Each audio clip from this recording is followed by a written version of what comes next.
memutuskan konflik Yugoslavia. Jadi, latar belakangnya, sejak Republik Federal Sosialis Yugoslavia didirikan pada 1945, hubungan antara Albania dan Serbia yang merupakan etnis minoritas tidak harmonis.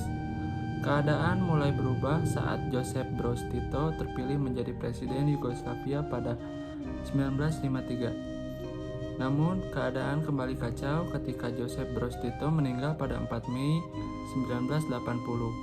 Pasca kematiannya, Yugoslavia masuk ke dalam perang saudara karena adanya berbagai masalah sosial dan politik. Lalu ada alur peristiwa. Konflik di Yugoslavia diawali dengan perpecahan etnik, di mana setiap etnik menginginkan kekuasaannya sendiri dengan cara keluar dari negara Federasi Yugoslavia dan menjadi negara merdeka. Penyebabnya yaitu konflik ini muncul sebagai buntut dari krisis politik pada tahun 1980-an ketika Republik Federal Sosialis Yugoslavia terpecah. Akibatnya, ratusan ribu korban jiwa dan jutaan pengungsi. Pecahnya Yugoslavia menjadi negara-negara baru mengakibatkan berakhirnya kesatuan negara Yugoslavia, dan juga ada parahnya dampak sosial ekonomi jangka panjang. Negara terpecah menjadi ada Slovenia. Slovenia adalah bekas Republik Yugoslavia pertama yang bergabung dengan Uni Eropa pada Mei 2004. Ada juga Kroasia, resmi bergabung dengan NATO pada April 2009. Selain itu, Kroasia juga merupakan anggota dari Uni untuk Mediterania setelah didirikan pada 2008. Ada juga Bosnia, sebenarnya terdiri dari persekutuan dua buah wilayah yang utama, yaitu Federasi Bosnia dan Herzegovina dan Republik Srpska. Yaitu ada juga Montenegro. Nama Montenegro pertama kali digunakan untuk menyebut negara itu pada akhir abad ke-15. Kemerdekaan Montenegro diakui oleh kekuatan besar di Kongres Berlin pada tahun 1978. Pada tahun 1910, negara itu menjadi sebuah kerajaan. Dan ada juga Serbia. Asal mula Serbia beranjak dari awal pertengahan abad ke-9. Kerajaan Serbia muncul pada abad ke-11 dan pada abad ke-13 menjadi Kekaisaran Serbia. 1918, Serbia merupakan anggota perintis Yugoslavia dalam beberapa bentuk negara. Lanjut kita ke tokoh-tokoh. Ada Slobodan Milošević, presiden Serbia dari tahun 1989 sampai 1997. Diduga memicu pecahnya Yugoslavia dengan menganut ide nasionalisme Serbia Raya. Ada juga Franjo Tudman, presiden Kroasia pertama sejak merdekanya dari Yugoslavia. Ada Alija Izetbegović, presiden Bosnia dan Herzegovina pertama sejak merdekanya dari Yugoslavia.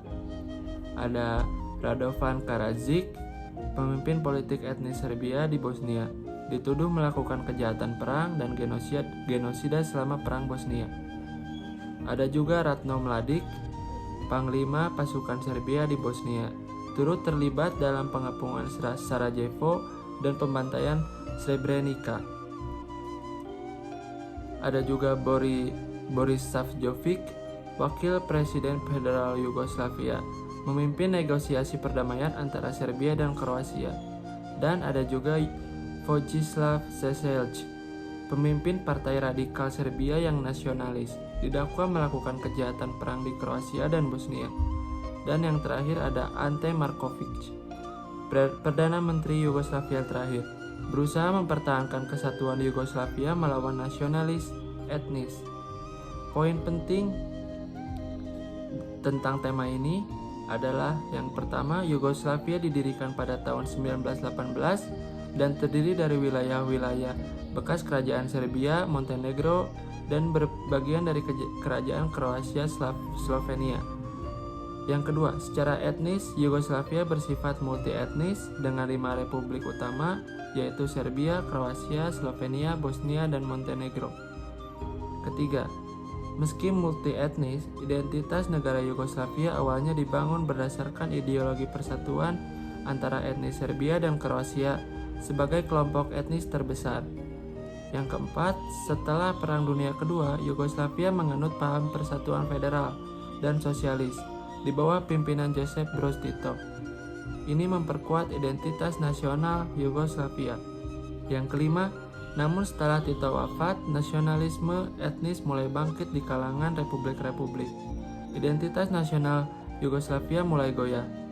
Yang keenam, pecahnya Yugoslavia pada 1990-an menandakan runtuhnya identitas nasional yang dibangun berdasarkan ideologi federalisme dan sosialisme. Jadi kesimpulannya, perang ini berakhir dengan kekacauan ekonomi Republik Sosialis Federal Yugoslavia yang berganti nama menjadi Republik Federal Yugoslavia, dan pada akhirnya Montenegro dan Kosovo memutuskan untuk berpisah dari Serbia karena konflik pembantaian suku. Dan di sini juga ada menjawab soal nomor 7. Maksud dari politik glasnost dan perestroika adalah untuk memperbaiki dan memperbaharui struktur pemerintahan serta keterbukaan dalam sebuah bidang di institusi pemerintahan termasuk kebebasan pers. Penjelasannya yaitu salah satu faktor timbul konflik Yugoslavia adalah berkembangnya pengaruh glasnost dan perestroika yang dikomandangkan oleh Presiden Gorbachev dari Uni Soviet. Glasnost adalah sistem keterbukaan dalam institusi pemerintahan dan pers. Perestroika adalah memperbaiki dan memperbaharui struktur pemerintahan. Ada juga membahas soal nomor 8, pertentangan antara negara-negara bekas bagian Yugoslavia disebabkan oleh faktor kesukuan di daerah bekas Yugoslavia, menjelaskan konflik antara etnik atau kesukuan dan ketidakstabilan politik di Yugoslavia, memicu terjadinya disintegrasi yang terjadi pada negara Yugoslavia. Satu persatu dari negara federasi di Yugoslavia tersebut kemudian memilih untuk merdeka. Pecahan dari negara Yugoslavia diantaranya yakni Kroasia, Slovenia, Makedonia, Bosnia, dan Herzegovina, Montenegro, Serbia, serta Kosovo. Sekian dari saya, terima kasih.